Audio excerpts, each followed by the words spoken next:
안녕하세요. 개인회생 파산 15년 경력, 법률로 마음을 치유하는 법률 테라피스트 김영윤 법무사입니다.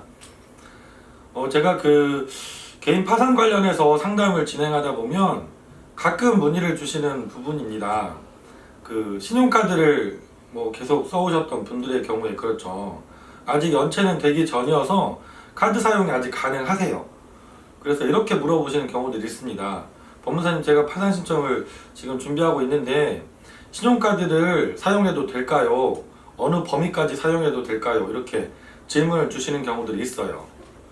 물론 우리가 대부분의 분들이 카드를 가지고 오랫동안 돌려막기라면서 힘들게 생활을 하고 계시기 때문에 당장 다음 달 생활비도 걱정되시고 하니까 이런 질문들을 주실 수가 있습니다.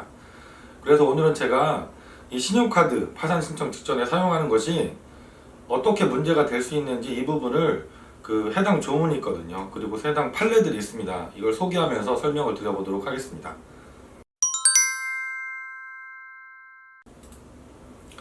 제가 제목은 이렇게 달았습니다.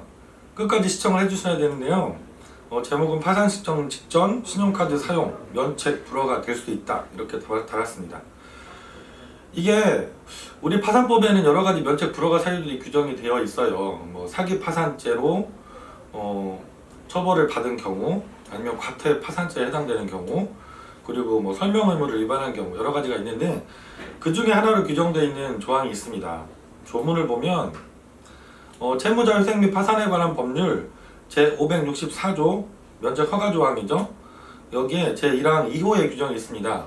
이 내용은 뭐냐면 파산 원인 사실을 속이거나 감추고 그리고 한 신용거래 행위가 있을 때 면책 불허가를 할 수 있다라는 조항이 있거든요. 그 내용은 구체적으로 이렇습니다.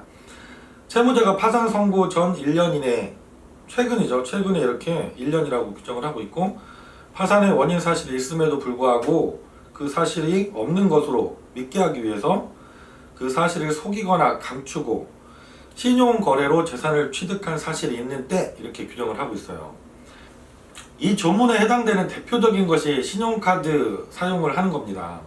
물론 신용카드 사용 이외에도 금융기관에서 대출을 받거나 주변 지인분들한테 개인적으로 돈을 빌리는 행위, 이런 것들도 해당이 될 수 있는데요. 구체적으로 판례에서 문제가 되고 있는 것들은 신용카드를 많이 사용하시는 경우에, 이런 경우에 해당이 됩니다. 그러면은 신용카드 사용행위가 어떤 경우에 문제가 되는지 조금 더 구체적으로 보면은요, 파산 신청 직전 신용카드 사용해서 다량의 물품을 구입하거나 거액의 현금 서비스를 받아서 이를 소비하거나 일부 채권자에게만 변제를 하는 행위, 이거 문제가 됐죠. 그리고 두 번째로 단기간 내에 집중적으로 큰 금액의 신용카드를 사용하시는 것, 그리고 파산 신청 직전에 상당한 금액의 신용거래가 있는 경우, 이런 것들이 판례상에서 문제가 되고 있습니다. 그러면 구체적으로 판례에서 어느 정도를 상당한 금액의 사용으로 보고 있는지 예시를 한번 보여드려 볼게요. 첫 번째 판례 이런 게 있었습니다. 파산 신청 한 달 전에 마트, 백화점 등에서 합계가 1,200만원 상당의 신용카드로 결제를 했던 행위, 면책 불허가를 받으셨던 사례가 있습니다. 신청 전 한 달이면 상당히 근접한 시점이죠. 이때는 이미 벌써 내가 파산을 해야 되겠다라고 마음을 드시고 있는 상태일 수 있습니다. 그래서 법원에서는 이것은 면책 불허가 해당된다고 이렇게 판단을 하셨던 사례이고요. 두 번째 판례는 이건 조금 더 심할 수 있죠. 법률사무소에 파산 신청을 의뢰를 했어요. 그리고 나서 보통 사건을 접수하는 데 시간이 꽤 걸릴 수도 있습니다. 사무실에 따라서는 일을 빠르게 진행하지 않으면 한 달도 걸리시고 2달도 걸리시고 그런 데들도 있더라고요. 보시면 파산 신청을 이미 사무실에다 의뢰를 한 후에 한 달간 현금 서비스를 제외하고도 550만원 상당의 신용카드로 결제를 했던 분이 계셨나봐요. 이분도 역시 면책 불허가를 받았던 판례가 있습니다. 이렇게 신청 직전에 단기간에 걸쳐서 많은 금액을 사용하시면 이게 다 면책 불허가 해당이 될 수가 있습니다. 그리고 신용카드 사용과 관련해서 또 판례상 문제가 되는 게 카드깡입니다. 내가 실제로 물건을 구입한 게 아닌데 허위의 매출 전표를 만들어서 돈을 융통하는 행위를 카드깡이라고 하죠. 판례를 보면 실제 물품 구입 없이 1,040만원 상당의 대금을 신용카드로 결제하고 936만원을 수령했어요. 이게 면책 불허가를 받은 판례가 있고요. 두 번째, 채무자가 공인중개사 사무실에서 600만 원 상당을 신용카드로 결제를 했는데 관제인이 조사하다 보니까 이게 실제 결제가 아니라 카드깡이었던 거죠. 이분도 역시 면책 불허가를 받았던 판례가 있습니다. 세 번째로, 채무자가 식당이나 상점 등에서 합계 1,100만 원 상당의 신용카드로 결제를 한 내역이 있어서 역시 관제인이 조사하다 보니까 이게 채무자께서 카드깡으로 사용한 거라고 얘기하신 거죠. 이래서 이것도 면책 불허가를 받았다는 판례가 있습니다.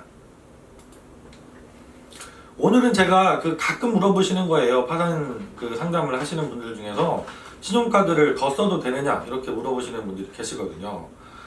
내가 당장 생활을 위해서 기본적으로 필요한 물건들 아니면 식사하시는 것 기존에 써왔던 정도의 신용카드 사용에는 크게 문제가 되지 않을 수 있지만 내가 파산을 하겠다고 마음을 드신 상태에서 이미 아니면 그 직전에 이렇게 설명드렸던 것처럼 고액의 현금 서비스를 받거나 너무 많은 사용을 하시는 것들은 면책 불허가가 될 수가 있습니다.